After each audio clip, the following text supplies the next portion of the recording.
just wanted to kind of just talk to you about just a few things. So I hope that you guys are interested in this chatty video, and if you are, then definitely stay tuned.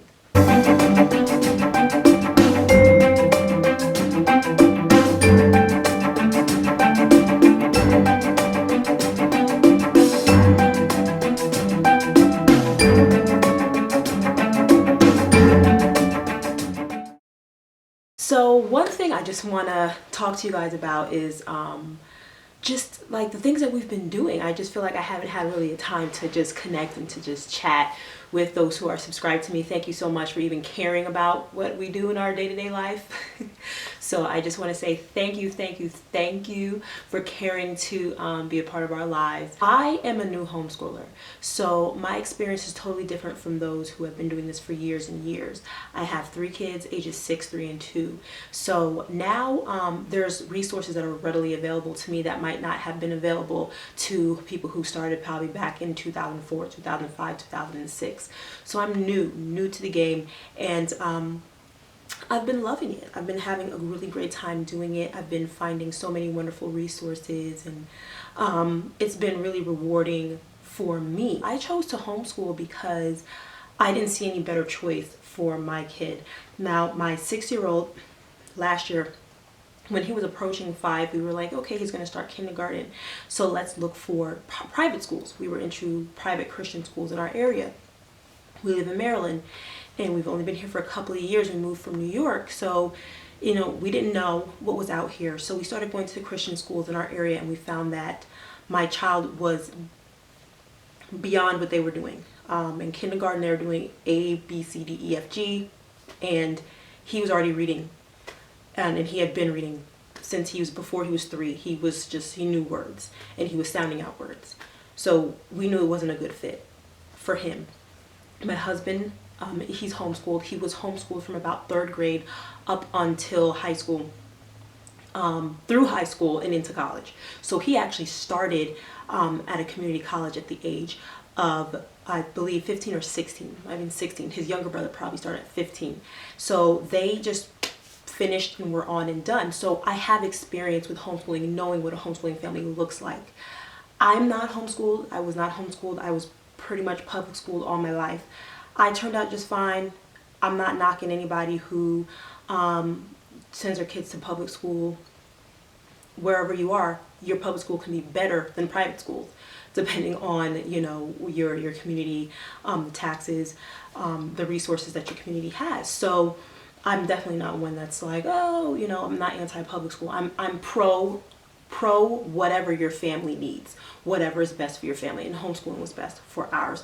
So pretty much we're a 2nd generation homeschooling family because my husband was homeschooled, and now our kids are being homeschooled. So they weren't meeting the needs of my child. I felt like he would be bored.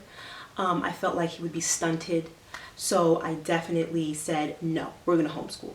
And it's kind of been a struggle. Pretty much this is really our 2nd year, our 1st year on the books in terms of reporting to the county and everything like that. And for the most part, it's been a good experience.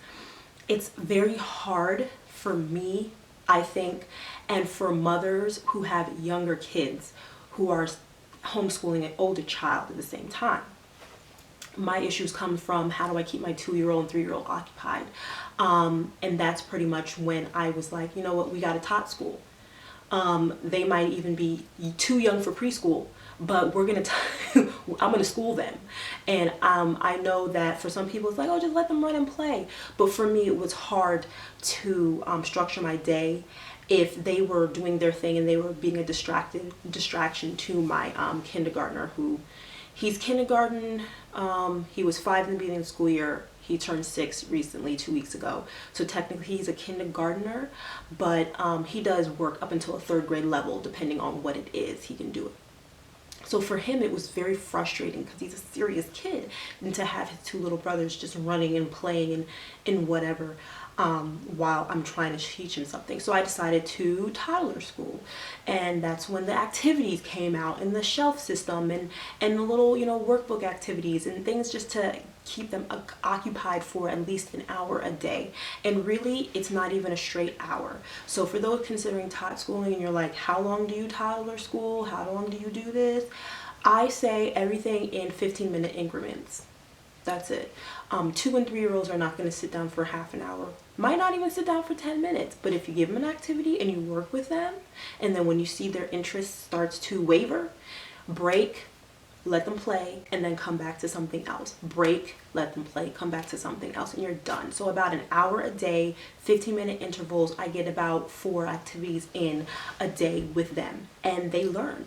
And I make sure that I cover topics such as phonics in their alphabet, handwriting, basic math skills and concepts, logic, shapes, colors, things like that, especially for my 2-year-old, pre-writing, and now for my 3-year-old, pre-reading. So it varies from day to day, but I basically make sure I hit a math, a language arts, a logic, and like a fine motor skills kind of activity.